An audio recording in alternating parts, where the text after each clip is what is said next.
গতকাল রাতে ইরানের আইআরজিসি একটি বড়সড় সাফল্য পেল।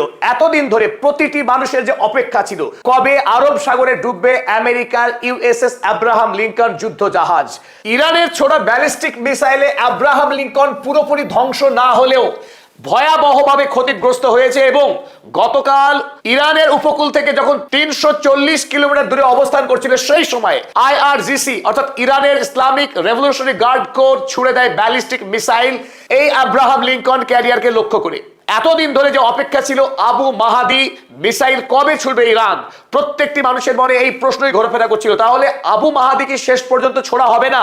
সেই মাহেন্দ্রক্ষণ কাল রাতে ঘটে গেছে সেই ঘটনা।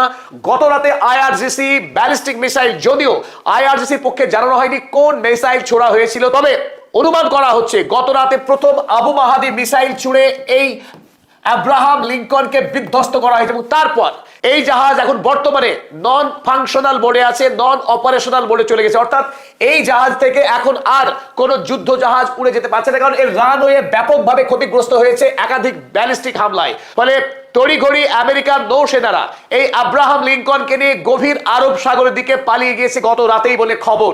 আজ গত রাত থেকে এখন পর্যন্ত আন্তর্জাতিক যতগুলো মিডিয়া আছে প্রতিটি মিডিয়াতে এখন হেডলাইন হয়েছে আমেরিকার গর্ব চূর্ণ হলো আমেরিকার ইউএসএস আব্রাহাম লিঙ্কন যুদ্ধ জাহাজ, যে যুদ্ধ জাহাজ পারমাণবিক রিঅ্যাক্টরের সাহায্যে চলে ২০ বছর ধরে, যার জ্বালানি ফুরোয় না, এবং যে জাহাজের উপরে ৭৫টি F-35 যুদ্ধ বিমান নামা ওঠা করতে পারে এবং এখানে প্রায় ৫ থেকে ৬ হাজার নৌসেনা বাস করতে পারে এই জাহাজে।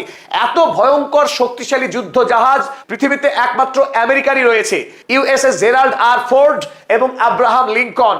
এই যুদ্ধ জাহাজগুলো গোটা পৃথিবীর বিভিন্ন মহাদেশে আমেরিকার কূটনৈতিক এবং সামরিক চাপ প্রয়োগ করার ক্ষেত্রে বিভিন্ন সমুদ্রে ঘুরে বেড়ায়। এই মুহূর্তে ইরান জয় করার লক্ষ্য নিয়ে ডোনাল্ড ট্রাম্প এই আব্রাহাম লিঙ্কন পাঠিয়েছিল ইরানে। তাতে এই মুহূর্তে ইরানের আইআরজিসির হাতে মার খেয়ে, যদিও এখনো পর্যন্ত আরব সাগরে ডুবে যায়নি, কিন্তু যুদ্ধ পরিচালনায় আর আব্রাহাম লিঙ্কন ব্যবহার হচ্ছে না। ডুবু আব্রাহাম লিঙ্কনকে নিয়ে মার্কিন নৌসেনারা এখন পালাচ্ছে। তাতে গোটা পৃথিবীতে এখন হাসির রোল পড়ে গেছে ডোনাল্ড ট্রাম্পকে নিয়ে। ডোনাল্ড ট্রাম্প ইতিমধ্যেই যুদ্ধ সম্পর্কে একাধিক ভুয়ো মিথ্যা খবর দিয়ে তার মুখ পুড়েছে। হরমুজ প্রণালীকে খালি করার একাধিকবার ভুয়ো দাবি করেছিল ডোনাল্ড ট্রাম্প, ব্যর্থ হয়েছে। এবার আমেরিকার নৌশক্তির সবচাইতে গর্বের প্রতীক আব্রাহাম লিঙ্কন তাও ইরানের আইআরজিসির মিসাইল হামলায় সম্পূর্ণরূপে বিধ্বস্ত হয়েছে এবং সে পালাচ্ছে। আয়াতুল্লাহ মুস্তফা খামেনি দেশের সর্বোচ্চ নেতা নির্বাচিত হবার পর থেকেই আইআরজিসি একেবারে ঘুরে দাঁড়িয়েছে, আমেরিকার বিরুদ্ধে অফেন্সিভ অবস্থান নিয়েছে। প্রথম থেকে ইরানের সৈন্যবাহিনী আলী লারিজানির নেতৃত্বে অত্যন্ত দক্ষতার সঙ্গে তারা যুদ্ধ লড়ছিল।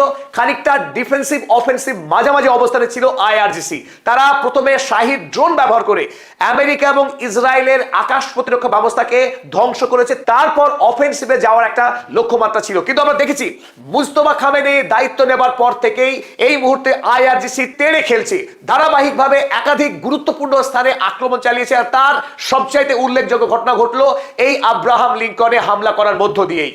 তুরস্কের একটি কাগজ আনাদালু তারা লিখেছে ইরানস IRGC Sage USS Abraham Lincoln aircraft carrier sustained heavy damage in attack.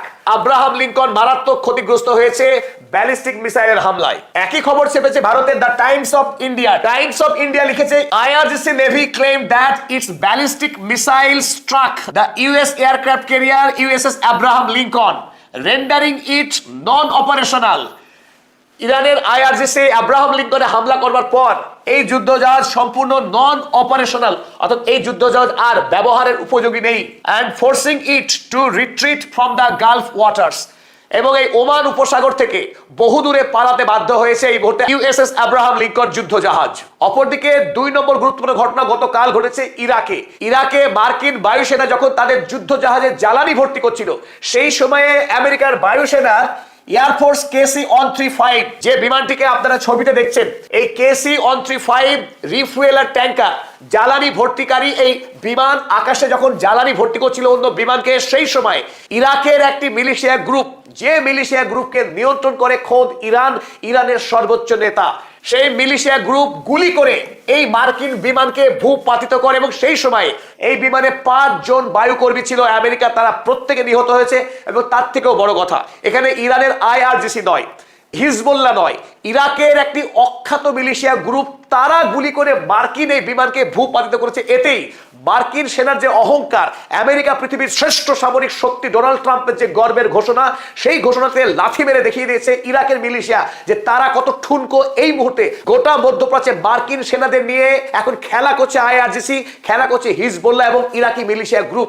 মধ্যপ্রাচ্যে আমেরিকার আধিপত্য দিন শেষ। মধ্যপ্রাচ্যে মার্কিন সেনারা আর বেশি দিন যে টিকতে পারবে না, তার একাধিক প্রমাণ আমরা পাচ্ছি বিভিন্ন ঘটনা থেকে। এর আগেও আপনারা দেখেছেন আমেরিকার F-15 এর মতো বহু দামি তিনটে ফাইটার জেট যুদ্ধের তৃতীয় দিনেই ইরানের S-300 এয়ার ডিফেন্স দিয়ে তিনটি যুদ্ধ বিমানকে গুড়িয়ে দেওয়া হয়েছিল। যদিও মার্কিন পাইলটরা বেঁচে ফিরেছিলেন সেবার, কিন্তু তিনটে ফাইটার জেট একই দিনে কুয়েতে হারিয়েছিল মার্কিন সেনারা। আর এবার ইরাকের মাটিতে ভূপাতিত হলো অপর গুরুত্বপূর্ণ মার্কিন সেনার KC-135 রিফুয়েলিং এই ট্যাঙ্কার।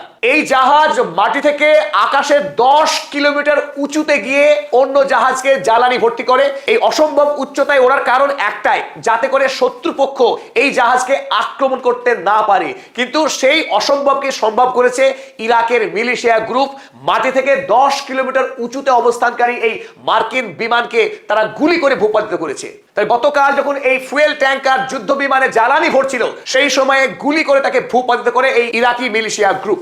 আর এই গুলি কেবলমাত্র KC-135 এ লাগেনি, এই গুলি আসলে ডোনাল্ড ট্রাম্পের বুকে লেগেছে। এই গুলি লেগেছে হোয়াইট হাউসের আত্মসম্মানে, হোয়াইট হাউসের স্পর্ধাতে। আমেরিকার সেনারা এই মুহূর্তে মধ্যপ্রাচ্যে লড়াই করবার মতো মনোবল খুঁজে পাচ্ছে না। তারা ভো ভো করে কাঁদতে শুরু করেছে। একাধিক মার্কিন সেনাকে অন ক্যামেরা কাদার যে দৃশ্য দেখে পৃথিবী হতবাক যে মার্কিন সেনাদের আত্মবিশ্বাস কোথায় গেল। এই পিডোফাইল পাগল রাজা ডোনাল্ড ট্রাম্পের শাসনাধীন সময়ে আমেরিকার মার্কিন সেনারা হতাশ, অসহায় বোধ করছে। এই মুহূর্তে মার্কিন সেনাদের দুঃসময় কাটছে না, একটার পর একটা দুর্ঘটনা ঘটে চলেছে এখন মার্কিন সেনাদের। আমরা কদিন আগে খবর পেয়েছিলাম জেরার্ড আর ফোর্ড, আমেরিকার তৈরি, আমেরিকার ইতিহাসে সবচাইতে বৃহৎ যুদ্ধ বিমানবাহী এই রণতরী। এই রণতরীতে যখন একসঙ্গে 5 থেকে 6 হাজার মার্কিন নেভি, মার্কিন নৌসেনারা কাজ করে, এর মধ্যে থাকা টয়লেট জ্যাম হয়ে গিয়ে লাইন পড়ে গিয়েছিল। নৌকর্তারা, নৌসেনারা তাদের প্রাকৃতিক কাজ করবার সুযোগটুকু পাচ্ছিলেন এই জাহাজে। গতকাল ইরানের আইআরজিসি এই যুদ্ধ জাহাজে কোনো ব্যালিস্টিক মিসাইল ছোড়েনি, অথচ এমনি কাল একাধিক জায়গায় আগুন ধরে গিয়ে দারুণ বিপত্তিতে পড়ে যায় এই আমেরিকান সার্ভিসম্যানরা।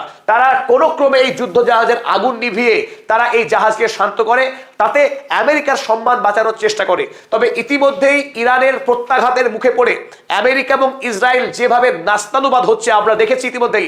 তেল আবিব, হাইফা শহর গাজাভূমি রূপ নিচ্ছে।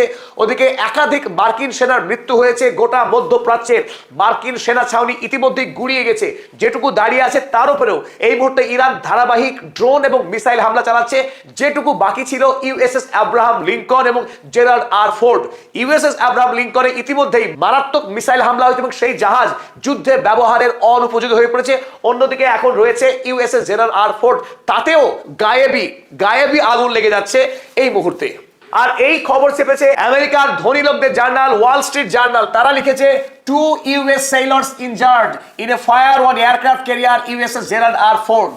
শুধু আগুন লেগেছে তাই নয়, এই জেরার্ড আর ফোর্ডে আগুন লেগে 2 জন মার্কিন নৌসেনা মারাত্মকভাবে আহত হয়েছে এবং ক্ষয়ক্ষতির পরিমাণ বিস্তর, যদিও তা লেখা হয়নি। আমেরিকা এই মুহূর্তে উদ্বিগ্ন। ডোনাল্ড ট্রাম্প কখনো তার জামাই, কখনো তার ব্যক্তিগত সচিব স্টিভ উইটকফকে দায়ী করছে এই যুদ্ধের জন্য। এখন তিনি কখনো হুমকি দিচ্ছেন ইরানকে, কিন্তু যুদ্ধ শেষ করবার, যুদ্ধ থেকে পালাবার পথ খুঁজছেন যে কোনো মূল্যে ডোনাল্ড ট্রাম্প। এই মুহূর্তে আমেরিকার জন্য দুঃসংবাদ। মধ্যপ্রাচ্যে ইরান হামলা করে জিততে এসে আমেরিকা পরাস্ত হয়ে পৃথিবীতে নাস্তানুবাদ হয়ে তার যে শ্রেষ্ঠত্ব, সামরিক এবং অর্থনৈতিক যে গর্ব, সেই গর্ব আরব সাগরে ডুবে যেতে বসেছে। ওদিকে ইরান, যাকে আমেরিকা, ইউরোপ, ইসরায়েল মিলে ধ্বংস করতে চেয়েছিল, সেই ইরান এই যুদ্ধে বিজয়ী হতে চলেছে।